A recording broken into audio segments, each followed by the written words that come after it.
போதும் மீனா, முதல்ல நீ அழுவுறத நிறுத்தணும். அதனால எந்த ப்ராப்ளத்தையும் சால்வ் பண்ண முடியாது. இது பார், இப்ப எதுக்காக நீ அழுற? கல்யாணம் நின்னு போச்சுன்னு அழறியா? சாரி, கல்யாணம் நின்னு போல, ஜஸ்ட் தள்ளி போயிரு, அவ்வளவுதான். கல்யாணம் ஏற்பாடாகி அது தள்ளி போனா என்ன மாதிரி ஒரு பொண்ணுக்கு ஏமாற்றம் இல்லையா? ஏமாற்றம் தான், ஒத்துக்கிற. ஆனா அதுக்கு முக்கிய காரணமே நீதான். என்னது? நானா? ஆமா. கல்யாணத்தை தள்ளி போட்டது நீங்க தான். ஓகே, நான் தான். ஆனா ஏன் தள்ளி போட்ட? எனக்கு தெரியாம இப்படி ஒரு ஏற்பாடு உன் அப்பா ஏன் செஞ்சாரு? சரி, ஏற்பாடு செஞ்சாரு, அது முன்கூட்டியா உனக்கும் தெரிஞ்சிருக்கு. அவங்க தான் என்கிட்ட சொல்ல. நீயாவது ஒரு வார்த்தை என்கிட்ட சொல்லிருக்கலாம் இல்லையா? நீ முன்கூட்டியா இந்த ஏற்பாட்டை என்கிட்ட சொல்லியிருந்தா இப்படி ஒரு ஏமாற்றத்தை நீ சந்திச்சிருக்க வேண்டிய அவசியமே இல்லை. அப்போ கல்யாணத்தை தள்ளி போட்டது நியாயம்னு சொல்றீங்களா? நியாயம்னு நான் சொல்லல, அவசியம்னு சொல்றேன். நீயே நல்லா யோசனை பண்ணி பாரு. ஊரே திருஷ்டி படுற மாதிரி ஒன்னா இருந்த குடும்பம் நம்ம குடும்பம். இன்னைக்கு ஊர்கோடியில இருக்கிறவங்க கூட என் அப்பாவையும் மாமாவையும் பார்த்து கேலி பேசுறாங்க. மறுபடியும் இவங்களை ஒண்ணு சேர்க்கறதுக்கு என்ன வழின்னு தெரியல. சரி, நம்ம கல்யாணத்தை வச்சாவது இவங்களை ஒண்ணு சேர்க்கலான்னு பாக்குறேன். அதுக்கு நீ ஒத்துழைக்க மாட்டேங்கிற. என்ன மாமா நீங்க? ஒரு நல்ல விஷயத்துக்கு நான் ஏன் ஒத்துழைக்க மாட்டேன்னு சொல்ல போறேன். ஆனா என்னோட ஒரே கேள்வி, நம்ம இன்னும் எத்தனை நாள் இதுக்காக வெயிட் பண்ணணும்? கொஞ்ச நாள் வெயிட் பண்ணி பார்க்கலாமே. சரி மாமா, நீங்க சொல்றதுக்காக நான் வெயிட் பண்றேன். ஆனா அதே சமயம் அவங்க ரெண்டு பேரும் ஒண்ணு சேர முடியாதுங்கிற சூழ்நிலை வந்தாலும் நம்ம கல்யாணம் நடக்கும். ஆனா அப்பாவும் மாமாவும் ஒண்ணு சேராத இந்த ஊர்ல நம்ம இருக்க மாட்டோம். ஏதாவது ஒரு தேசத்துல, ஏதாவது ஒரு ஊர்ல நம்ம ஒத்துமையா சந்தோஷமா இருப்போம். இதுதான் உங்க முடிவா? இல்ல, இதுதான் என் முயற்சி. மாமா, நான் பிராங்காவே கேக்குறேன், நம்ம கல்யாணத்தை தள்ளி போட்டதுக்கு இது மட்டும் தான் காரணமா? சொல்லுங்க மாமா, இன்னும் வேற ஏதாவது காரணம் இருக்கா?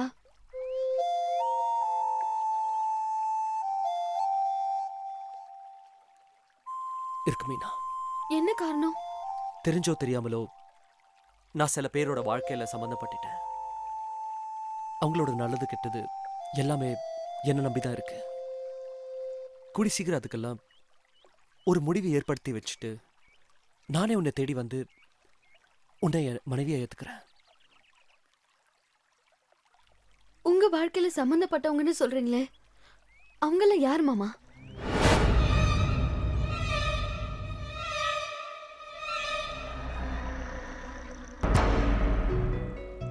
உங்க வாழ்க்கையில உங்க நல்லது கெட்டது எல்லாத்துலயும் பங்கெடுத்துக்க போறவ கேக்குறேன்.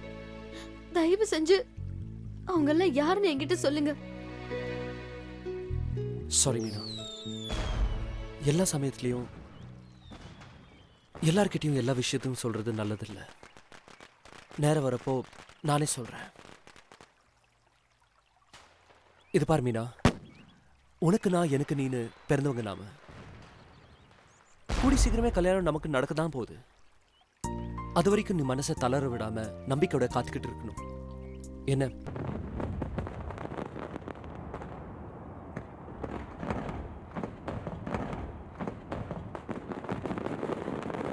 நீங்க தான் திருவிழா முடிஞ்சதும் ஊருக்கு போயிடுவீங்கல்ல, அது வரைக்கும் நாம இங்கேயே பேசிட்டு இருக்கலாம் மாமா. சரி மீனா. சின்னமணி நீ எனக்கு, சின்னமணி நீ எனக்கு.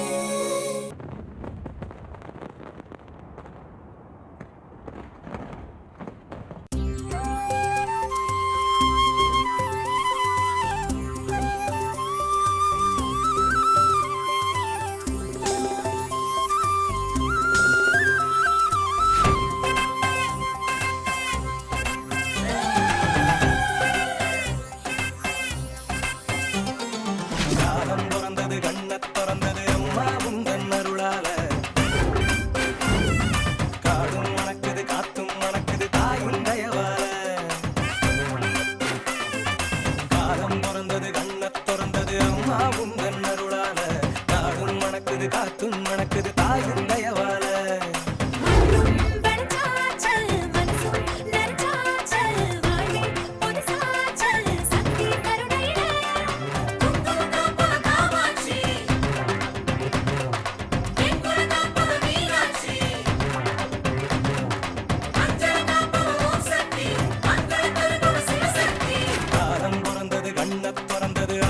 உந்தன் அருளால காடும் மணக்குது காத்தும் மணக்குது தாயின் தயவால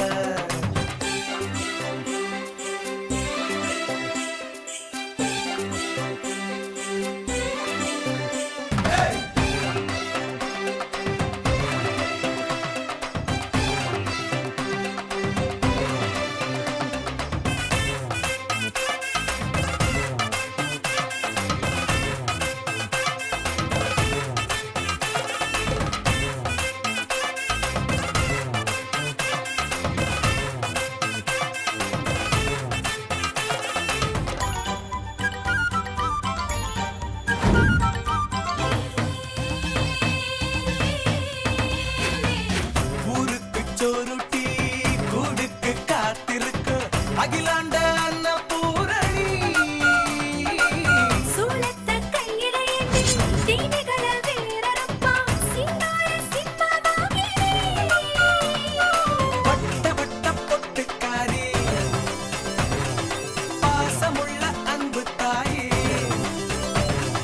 வட்ட வட்ட பொட்டுக்காரி பாசமுள்ள அன்பு தாய் ஒன்னாரதானம்மா பொன்னாச்சி பூமி ஒன்னாரதானம்மா பொன்னாச்சி பூமி சிவகாமி அபிராமி நம்மையாடும் துர்காதேவி அம்பிகையே நல்ல காலம் பிறந்தது கண்ணு திறந்தது அம்மா உந்தன் அருளால காடும் மணக்கது காத்தும் மணக்கது தாயின் தயவால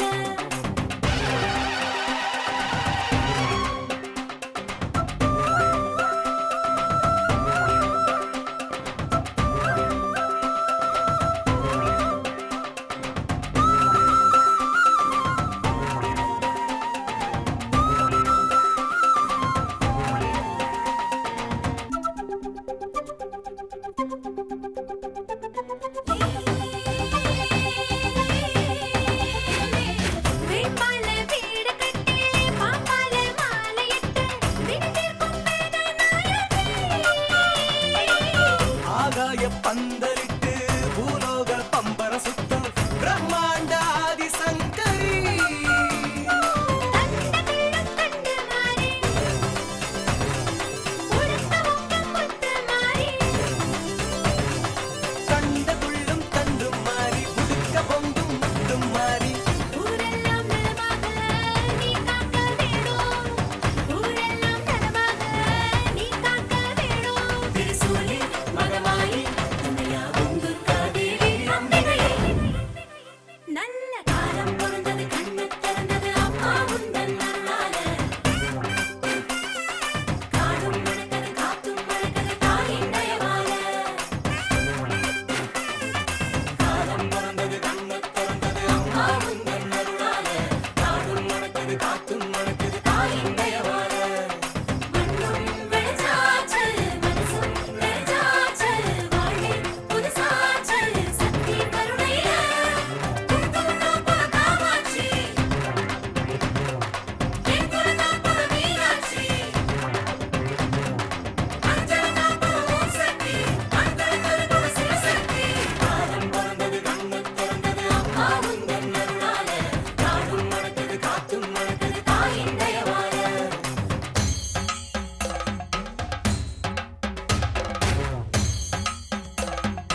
அம்மா ஐயோ அம்பாலோட நகையெல்லாம் காணா போயிடுது.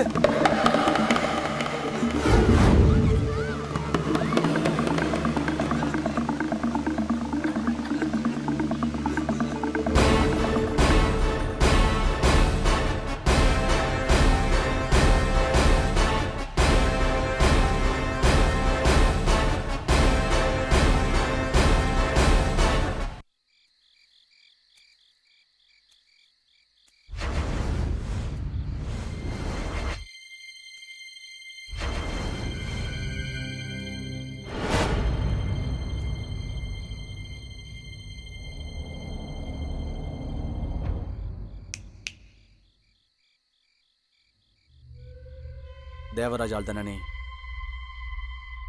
சொல்றா, தேவராஜ் ஆள் தானே?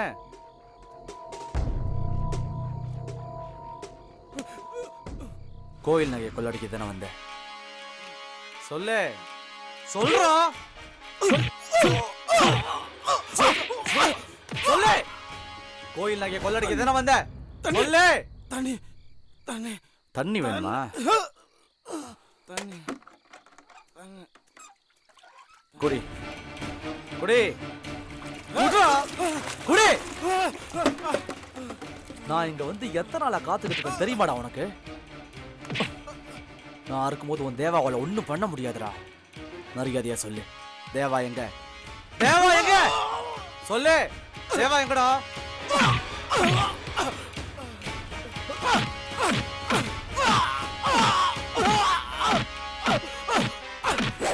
தேவா எங்க இருக்கான்னு சொல்லு. இத பாரு, தேவராஜ் எங்க இருக்கான்னு சொல்லாம உயிரோட நீ போக முடியாது. சொல்லு, தேவராஜ் எங்க? சொல்லு.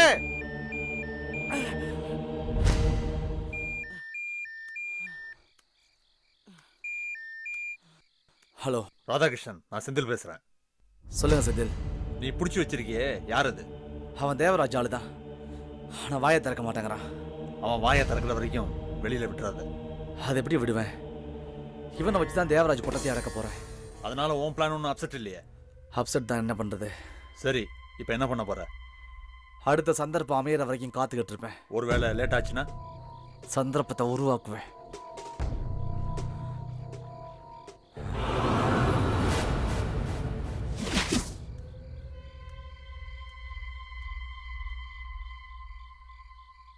சின்னமணி நீ எனக்கு, சின்னமணி நீ எனக்கு.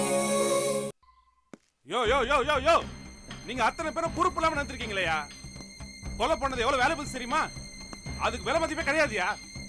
பாரம்பரியமா பாதுகாத்து வந்த பொக்கிஷம், அத கோட்டை விட்டு நிக்கிறியா? யோ, என்னையா இன்ஸ்பெக்டர் நீ? இன்னும் ஐடியான்னு சொன்ன? சாரி சார், நாங்களும் எவ்வளவு அலர்ட்டா தான் இருந்தோம் சார். இருந்து என்னத்த அத்தனை பேர் முன்னாடி நம்ம டிபார்ட்மெண்ட்டை தலைக்குனி வச்சிட்டீங்களே சார். அவங்க டிரான்ஸ்ஃபார்மர் மேலே கை வைப்பாங்கன்னு நாங்க கொஞ்சம் கூட எதிர்பார்க்கல சார். எதிர்பார்க்கணும்யா. ஒரு கொள்ள கோஷ்டியை பிடிக்கணும்னா முதல்ல நம்ம ஒரு கொள்ள கோஷ்டியா மாறி பிளான் பண்ணணும். அப்பதான் பிடிக்க முடியும். என்ன கத்தி என்ன பிரயோஜனம்? அதான் எல்லாத்தையும் கோட்டை விட்டோமே. எஸ்பி சார், ஒரு பெரிய தப்பு நடந்துருத்து. என்ன தப்பு நடந்து போச்சு? அதான் முடிஞ்சு போச்சு எல்லாம். நான் கொல்ல போனதை சொல்லல எஸ்பி சார். இந்த கொள்ள நடந்ததுக்கு நாங்களும் காரணமாயிட்டோம்னு தான் சொல்ல வந்தேன். நீங்க என்ன சொல்றீங்க? சுவாமி புறப்படும் போது பஞ்சாதி சொல்றதுக்காக நாங்க 6 பேர் வந்தோம். அதுல 2 பேர் புதுசு. அவ யாரு என்னன்னு எனக்கு முன்ன பின்ன தெரியாது. இப்ப அவங்க எங்க? அவ 2 பேரையும் காணும் எஸ்பி சார். என்னது காணுமா? ஆமா சார், நடந்ததை நினைச்சா நேக்கு உடம்பெல்லாம் பதறது. அது மட்டும் இல்ல சார், இந்த ஊர் எல்லையில வரும்போதுதான் அதுல ஒரு சாஸ்திரி எங்க கோஷ்டியில வந்து சேர்ந்துட்டான். பேரு கூட ஐயா சுவாமி சாஸ்திரின்னு சொன்னான். ஐயா சாமி சாஸ்திரியா? ஆமா சார், நான் பஞ்சாதி சொல்லும் போது பக்கத்திலேயே பசு மாதிரி நின்னுட்டு இருந்தான். ஸ்பஷ்டமா பிசுறு இல்லாம என் கூடவே சொல்லிட்டு வந்தான். திடீர்னு விளக்கெல்லாம் அணைஞ்சது. என் பக்கத்துல ஏதோ எகிர்ன மாதிரி இருந்தது. நான் பயந்து போய் அவனை பிடிச்சேன். அவ என்னை தள்ளி விட்டுட்டு ஓடிட்டான். அப்ப அவன் இடுப்புல ஒரு துப்பாக்கி இருந்ததை பார்த்தேன்.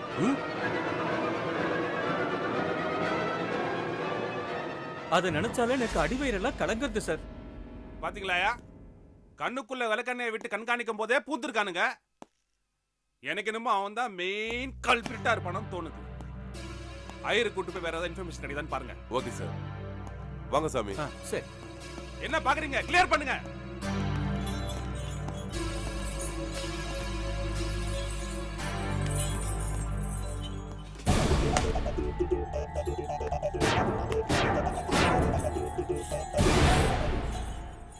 வெற்றிவேல் முருகனுக்கு அடிங்கடா.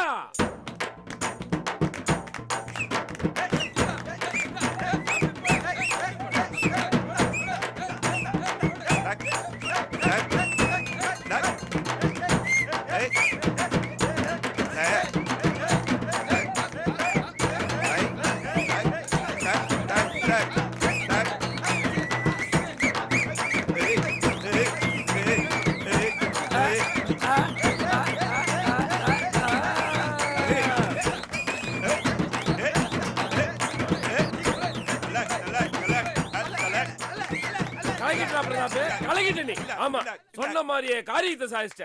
காரியம் சாதிச்சவன் கைக்கு வைரத்துல காப்பு செஞ்சு போடணும். காப்பு என்ன செஞ்சு போடுறது? இந்தாடா, இத நீயா வச்சுக்கடா. இந்தாடா. பெரிய மனுஷப்பா.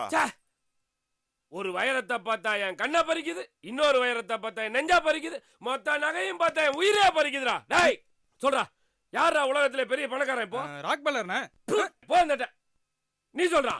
பில்கேட்ஸ்னா. நீயும் வேஸ் வெளியே போ. சல்லா நீ சொல்றா பிரதாப், யாரா பெரிய பணக்காரன்? இதுல என்ன சந்தேகம்? இந்த உலகத்திலே பெரிய பணக்காரன் இன்னில இருந்து நீங்க தானே. இந்த முட்டா பசங்களுக்கு எல்லாம் கேக்குற மாதிரி சத்தமா இருந்தல சொல்லி செல்லம். இந்த உலகத்திலே பெரிய பணக்காரன் இன்னில இருந்து நம்ம அண்ணன் தான். டேய் பிரதாப், சாதாரண பிரதாப் இல்ல, இந்த கொள்ளக்கார மனசியை கொள்ளையடிச்ச பிரதாப்டா. அடிங்கடா.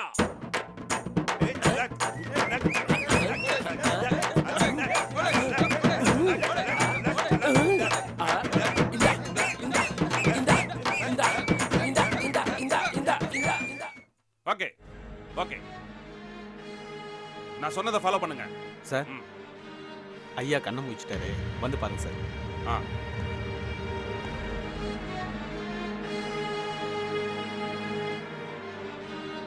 வணக்கம் சார். வணக்கம் சார். எப்படி இருக்கீங்க? பரவாயில்ல சார், நல்லா இருக்கேன். உட்காருங்க சார். Thank you sir. முதல்ல நீங்கள் என்ன மன்னிக்கணும். எதுக்கு சார்? இந்த ஊர்க்காரங்களுக்கே தெரியாம பெருந்தனமாக ஒரு காரியத்தை செஞ்சுட்டேன். என்னையா சொல்ற? ஆமத்தா, மீனா கல்யாணம் நின்று போயிடுச்சுன்னு நான் நில குலைஞ்சு நின்றுக்கிட்டு இருந்தேன். அந்த நேரம் கண்ணாயிரம் வந்து ஃபோன் வந்ததா தகவல் சொன்னான். நான் என்னமோ எதுன்னு அலறி அடிச்சுக்கிட்டு ஓடினேன்.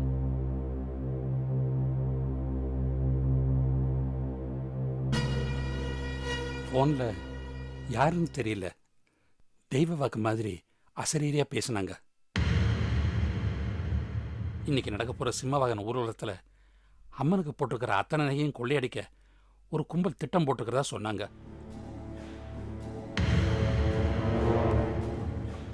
அதான் போலீஸ் பந்தோபஸ்து பலமாக இருக்க, அப்புறம் என்னன்ட்டு கேட்டேன். என்னதான் போலீஸ் பந்தோபஸ்து இருந்தாலும் அத்தனை பேர் கண்ணிலையும் மண்ணை தோறுது, அந்த கூட்டத்துக்கு ஒன்றும் பெரிய விஷயம் இல்லைன்னு சொன்னாங்க. அது மட்டும் இல்லை, நீங்கள் தான் தர்மகர்த்தா, எப்படியாவது அந்த நகையை நீங்கள் காப்பாற்றணும்னு சொல்லிட்டு ஃபோனை வச்சுட்டாங்க. அது கேட்டதுலேருந்து எனக்கு கையும் ஓடலை, காலும் ஓடலை. ராத்திரி பூரா தூக்கம் இல்லை. என்ன செய்யறது ஏது செய்யறதுன்னு தவிச்சுக்கிட்டு இருந்தேன். அப்புறம் என்ன செஞ்சீங்க? கோவில் பூசாரியை கூப்பிட்டு பேசினேன். அவர் யோசனை பண்ணி பார்த்துட்டு, ஐயா அம்மனுக்கு இப்போ இருக்கிற ஒரிஜினல் நகையெல்லாம் எடுத்துட்டு போலி நகையை சாத்திருவோமேன்னு சொன்னார். எனக்கும் வேற வழி ஒன்றும் தெரியல.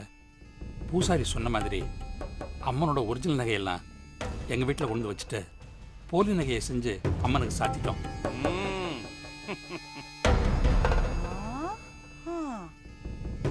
சாமி நகையை காப்பாற்றணுங்கிற ஒரே எண்ணத்தில் இந்த விஷயத்தை வேற யார்ட்டையும் சொல்லணும்னு கூட எனக்கு தோணலை. நான் செஞ்சதில் ஏதாவது தப்பு இருந்துச்சுன்னா என்ன மன்னிச்சிடுங்க. என்னங்க அது, இவ்வளவு பெரிய காரியத்தை பண்ணிருக்கீங்க, நீங்க எதுக்கு மன்னிப்பு கேக்குறீங்க? அந்த ஆண்டவனா பார்த்து தான் உங்களுக்கு இந்த நல்ல யோசனையை சொல்லியிருக்கான். அதெல்லாம் இருக்கட்டும் சார். சார், உங்களுக்கு ஃபோன் பண்ணி இன்ஃபர்மேஷன் கொடுத்தது யாரு? தெரியலீங்க. உங்க போன்ல காலர் ஐடி இருக்கா? இல்லைங்க. போன் பண்ணவன் யாருன்னு கண்டுபிடிச்சா கொள்ளை அடிச்ச கும்பல ஈஸியா கண்டுபிடிச்சிடலாம். என் புள்ளதான் நடந்த உண்மையெல்லாம் சொல்லிட்டான்ல. எப்படியோ அவன் கடமையை அவன் செஞ்சு முடிச்சிட்டான். சாமி நகையெல்லாம் காப்பாத்தி கொடுத்துட்டான்ல. அதெல்லாம் இருக்கலாமா? என்னதான் நகையை காப்பாத்தினாலும் திருட்டு போனது போனது தானே. ஐயா, நாங்களும் அதை ஒத்துக்கிறோம். அந்த கொள்ளை கூட்டத்தை பிடிக்கிறதுக்கு நாங்கள் எவ்வளோ உதவி வேணாலும் செய்கிறோம். ஆனால் இப்போ ஐயா இருக்கிற நிலைமையில் கொஞ்சம் அவகாசம் கொடுத்தீங்கன்னா நல்லா இருக்கும். சார், உங்க கடமையை நாங்க குறைச்சி மதிப்பிடல. ஆனா கொஞ்சம் டைம் கொடுங்கன்னு சொல்றோம். தயவு பண்ணுங்க. ஓகே சார், நான் அப்புறம் வந்து உங்களை மீட் பண்றேன். உங்க உடம்பு பாத்துங்க. சரி சார். ஐயா, அப்போ நாங்களும் புறப்படுறோம். சரிங்க. உடம்பு பார்த்துங்க. அம்மா வரட்டுமா? நாங்கள் வர்றாத்தா. கழகு கோவில் நகை எல்லாம் பத்திரமா இருக்குன்னுட்டு ஊர்க்காரவர்களுக்கு தகவல் சொல்லிடுங்க. சரிங்கய்யா, நான் போய் தண்டோரா போட்டு சொல்ல சொல்லிடுறேன். சரிங்க. சரிங்கய்யா, வரேன். வர்றேம்மா. வாங்க. இப்ப எதுக்கு மறுபடியும் படுக்கிற? படுத்தா உடம்புக்கு ஒரு மாதிரியா தான் இருக்கும். போய் வெந்நீர் போடுமா. குளிக்கட்டும் முதல்ல. எழுந்திருச்சு குளிச்சுட்டு வந்து சாப்பிடு. எல்லாம் சரியா போயிடும். நல்ல காரியம் தானே பண்ணிருக்க. இதுக்கு போய் கவலைப்பட்டுக்கிட்டு.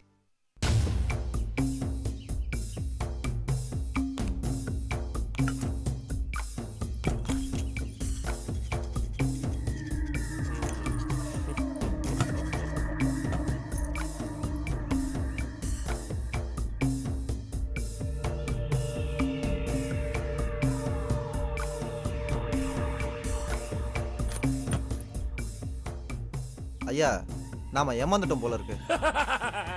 நம்ம எப்ப ஏமாறுவோம்? அந்த சாமி இல்ல ஏமாந்துருச்சு. இல்லைங்கய்யா, நாம தான் ஏமாந்துட்டோம்.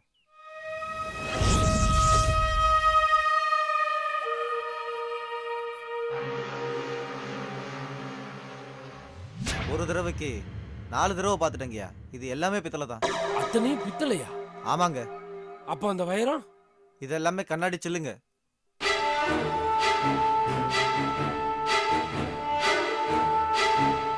ஒழுங்கா பார்த்து சொல்லியா? நல்லா பார்த்துட்டேங்க. இது எல்லாமே போலி நகை தான்.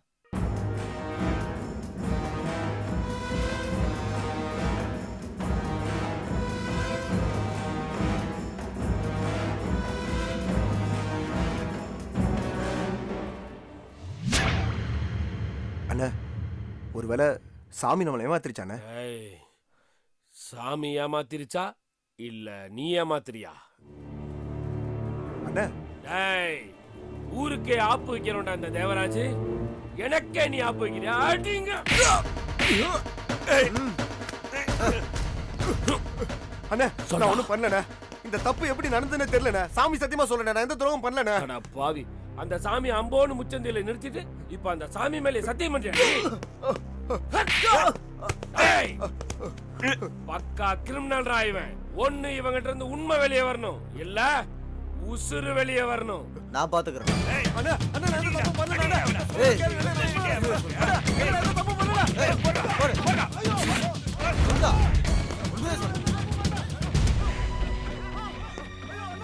முருகா,